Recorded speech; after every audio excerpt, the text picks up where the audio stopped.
Finally Kolkata night rider চূড়ান্ত করে ফেললো তাদের পরিবর্তক নতুন বিদেশিকে।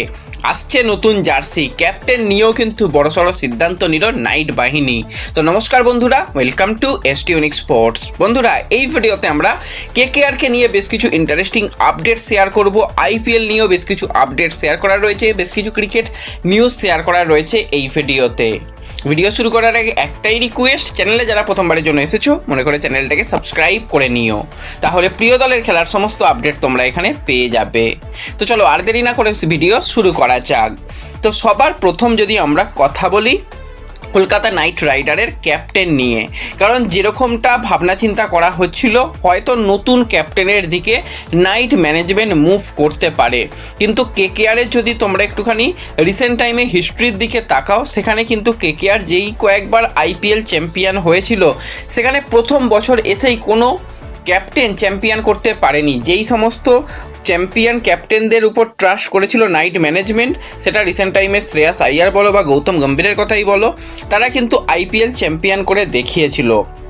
তো সেই রেকর্ডকে মাথায় রেখেই কিন্তু নাইট বাহিনী আরও একবার ভরসা রাখতে চলেছে আজিঙ্কা রাহানের উপর, কারণ রাহানের ক্যাপ্টেনশিপ আমরা লাস্ট ইয়ারে দেখেছিলাম। হ্যাঁ, কেকেআর অষ্টম স্থানে শেষ করেছিল, সেখানে বিদেশি প্লেয়াররা পারফরমেন্স করতে পারেনি এবং ইন্ডিয়ান প্লেয়াররাও খুব একটা ছন্দে ছিল না।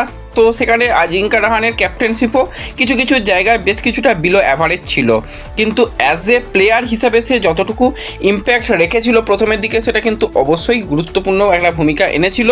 এবং এই বছরে তোমরা সকলেই জানো কোচিং পদে অনেক বড় পরিবর্তন এসেছে, কারণ কোচিং যে ইউনিটে প্রচুর এক্সপিরিয়েন্স সেখানে কিন্তু আমরা ব্যক্তিদের দেখতে পাচ্ছি যারা কিন্তু নাইট বাহিনীর কিন্তু সঙ্গে যুক্ত রয়েছে। সেখানে কোচ হিসাবে অভিষেক নায়ার, যার সাথে আজিঙ্কা রাহানের খুবই একটা ভালো সম্পর্ক রয়েছে।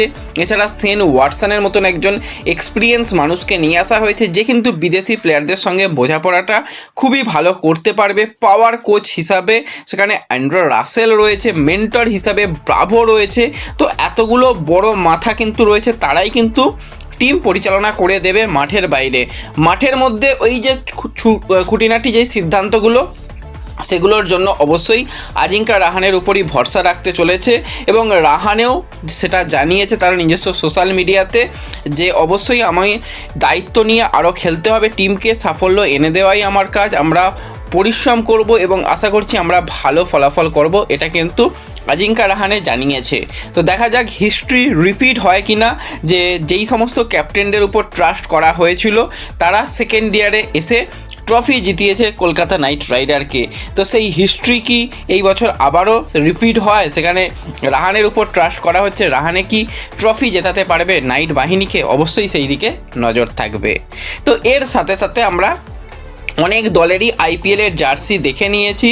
সেখানে আমরা চেন্নাই সুপার কিংসের কথা বলো, দিল্লি ক্যাপিটালসের কথা বলো বা লখনৌ সুপার জায়েন্ট তো দুর্দান্ত জার্সি করেছে, মুম্বাই ইন্ডিয়ান্স, আরসিবি, হায়দ্রাবাদ, তাদেরও জার্সি দেখে নিয়েছি। এবার কিন্তু জার্সি আমাদের সামনে এলো পাঞ্জাব কিংসের। সেখানে কিন্তু পাঞ্জাব একটু জার্সিতে পরিবর্তন করেছে, তারা মূলত লাল সাদা জার্সির উপর ট্রাস্ট করতো, এবারে কিন্তু সেই লাল নীল জার্সির উপরই তারা ভরসা রাখছে। এবং আইপিএলে দিল্লি ক্যাপিটালস বলো, লখনৌ সুপার জায়েন্ট বলো এবং পাঞ্জাব কিংস বলো, তাদের জার্সির কালার কিন্তু ওই একই রকম কালার হয়ে গেছে। একটু অন্য কিছু ভাবনা চিন্তা করতে পারতো, লাল তার সাথে হলুদ বা লাল গোল্ডেন বা লাল সাদা পাঞ্জাব যেতে পারতো। যাই হোক, জার্সিটা মোটামুটি খারাপ লাগছে না, বেশ ভালোই কিন্তু জার্সিটা লাগছে।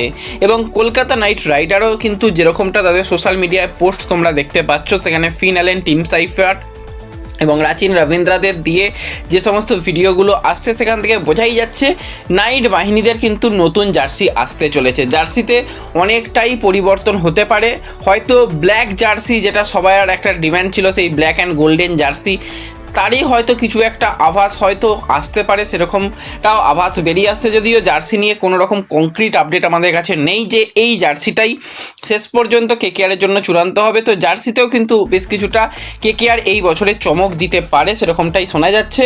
তো জার্সি অফিসিয়ালি এসে গেলে অবশ্যই তোমাদের সবার আগে আমাদের সোশ্যাল মিডিয়া পেজে জানিয়ে দেব। তাই যারা এখনও আমাদের সোশ্যাল মিডিয়া পেজে যুক্ত হওনি, ডেসক্রিপশন বক্সের লিঙ্ক থেকে WhatsApp channel, Telegram channel, Facebook পেজে যুক্ত হয়ে যেও। সেখানে কিন্তু অবশ্যই সমস্ত খুঁটিনাটি আপডেট তোমরা পেয়ে যাবে। তো এরপর যদি আমরা একটুখানি বিদেশি প্লেয়ারদের নিয়ে কথা বলি, তো কেকেআর কিন্তু মুস্তাফিজুর রহমানকে নেওয়ার পর অনেক রকম কথাবার্তা বলা এবং শেষ পর্যন্ত মুস্তাফিজুর রহমানকে আইপিএল থেকে বার করে দেওয়া হয়। তো সেম কাজ কিন্তু করে ফেললো এবার কাভিয়া মারান, অর্থাৎ হায়দ্রাবাদের ওনার। তোমরা সকলেই জানো ইংল্যান্ডের লিগ দি 100 সেখানে নিলাম চলছিল, আগামীকাল সেই নিলাম হয়েছে। সেখানে এই পাকিস্তানি ক্রিকেটারকে হঠাৎই কিন্তু কিনে বসেছে কাভিয়া মারান। তো সেখানে কিন্তু সেই প্লেয়ারকে নিয়ে তোমরা সকলেই জানো যে ঘাড় বাঁকা প্লেয়ার, ঘাড় বাঁকা সেলিব্রেশন করে, বেশ উস্কানিমূলক পোস্ট করে। সেই প্লেয়ারকে বেশ ভালো টাকাতেই কিন্তু নেওয়া হয়েছে। নেওয়ার পর প্রচণ্ড পরিমাণে সমালোচনা হয় এবং অনেক জায়গা থেকে এরকমটাও বলা হচ্ছে যে সানরাইজার্স হায়দ্রাবাদকে কিন্তু আইপিএল থেকে সরিয়ে দেওয়া হোক, এন তেন করা হোক, অনেক কিছু কথাবার্তা চলছে। এমনকি যে তাদের যে হ্যান্ডেলটা রয়েছিল, এক্স হ্যান্ডেলটা রয়েছিল, সেটাও কিন্তু সাসপেন্ড করে দেওয়া হয়েছে, টুইটার হ্যান্ডেল। তো যথেষ্ট চাপে পড়ে গেছে, হয়তো শেষ পর্যন্ত এই আহমেদকে বাদ দিয়ে অন্য কোনো প্লেয়ারকে হয়তো নিতে হতে পারে, সেরকমটাই শোনা যাচ্ছে। যে সিদ্ধান্তটা নেওয়া হয়েছে সেই সিদ্ধান্তটা আমার মনে হয় সঠিকই সিদ্ধান্ত, যে পাকিস্তানি ক্রিকেটারদের অন্তত নেওয়ার কোনো মানেই হয় না, সেটা যে কোনো লিগেই হোক। এবং সেখানে যেহেতু আমাদের ইন্ডিয়ার একটা ফ্র্যাঞ্চাইজি খেলছে যেটা সানরাইজার্স হায়দ্রাবাদ, তাদের নামই ওখানে পরিবর্তন হয়ে রয়েছে, যে সানরাইজার্স ম্যানেজমেন্টেরই টিম রয়েছে, সেই দলে কিন্তু এই প্লেয়ারকে না খেলানোই ভালো আমার মনে হয়। তো কেকেআরের কিন্তু পরিবর্তন প্লেয়ার আসছে, এটুকু নিশ্চিত হয়ে গেছে। কারণ আমরা যে প্লেয়ারগুলোকে নিয়ে আপডেট শেয়ার করেছিলাম সবার সঙ্গেই কিন্তু কথাবার্তা কম বেশি চলেছিল, কিন্তু এই মুহূর্তে যে প্লেয়ার এগিয়ে রয়েছে এবং তোমাদের কাল রাতেই জানিয়ে দিয়েছিলাম, সেটা হচ্ছে ব্লেসিং মুজারবানি। তো এই 29 বছর বয়সী জিম্বাবুয়ের বোলারই কিন্তু কেকেআরের হট টার্গেট রয়েছে এবং মুজিরবানি কিন্তু তার ইনস্টাগ্রামে যদি তোমরা তাকাও সেখানে কেকেআরকে অলরেডি ফলো করতে শুরু করে দিয়েছে। এবং তোমাদের বলেছিলাম রাসেলের সঙ্গে কিন্তু এই ব্লেসিং মুজারবানির একটা খুব ভালো সম্পর্ক রয়েছে, তো সেক্ষেত্রে রাসেলকেও কিন্তু সে ফলো করতে শুরু করেছে। এটা কিসের ইঙ্গিত হতে পারে? খুব সম্ভবত এটা কিন্তু কেকেআরে সে আসছে তারই ইঙ্গিত হতে পারে। এবং এই প্লেয়ার এলে কিন্তু জাস্ট জমে যাবে কেকেআরের দল, সেটা বলাই যেতে পারে। এবং সে আসবে কবে, তার নাম ঘোষণা হবে, সেটা তো পরের ব্যাপার। কিন্তু বাদবাকি যে সমস্ত প্লেয়ার রয়েছে তাদের যদি আমরা কথা বলি, 17ই মার্চের মধ্যে কিন্তু কেকেআরের সমস্ত ক্রিকেটার কলকাতায় চলে আসবে। মূলত স্বদেশি ক্রিকেটার, ডোমেস্টিক ক্রিকেটার, অর্থাৎ তার পরের দিন 18ই মার্চ কিন্তু আসার কথা রয়েছে। নিউজিল্যান্ডের যে সমস্ত প্লেয়ার রয়েছে 3 প্লেয়ার এবং অস্ট্রেলিয়ান প্লেয়ার, সবথেকে দামি প্লেয়ার ক্যামেরন গ্রিন, তারা কিন্তু 18 তারিখে কলকাতায় আসবে। এবং তারও পরের দিন অর্থাৎ 19 তারিখ সুনীল নারিন, রামম্যান পাওয়েল তারা কিন্তু আসবে। এবং তার সাথে খুব সম্ভবত ডিজে ব্রাভো বলো বা যদি বলো রাসেল, তারাও কিন্তু সেই 19 তারিখেই আসবে। এবং 20 তারিখ থেকেই পুরো দল পাওয়া যাচ্ছে এবং প্রথম ম্যাচই রয়েছে অ্যাওয়ে ম্যাচ। তার আগে বেশ ভালোই প্র্যাকটিস করা যাবে এবং প্লেয়াররা রীতিমতন তারা প্র্যাকটিস করছে, প্রি সিজনের মধ্যে রয়েছে। কলকাতায় এসে প্রস্তুতি, সম্পূর্ণ দল নিয়ে প্রস্তুতি শুরু করতে করতে 20 তারিখ হয়ে যাবে, অর্থাৎ 18 তারিখ থেকেই ডোমেস্টিক প্লেয়াররা প্র্যাকটিস করবে, তারপর আস্তে আস্তে প্লেয়াররা জয়েন করবে।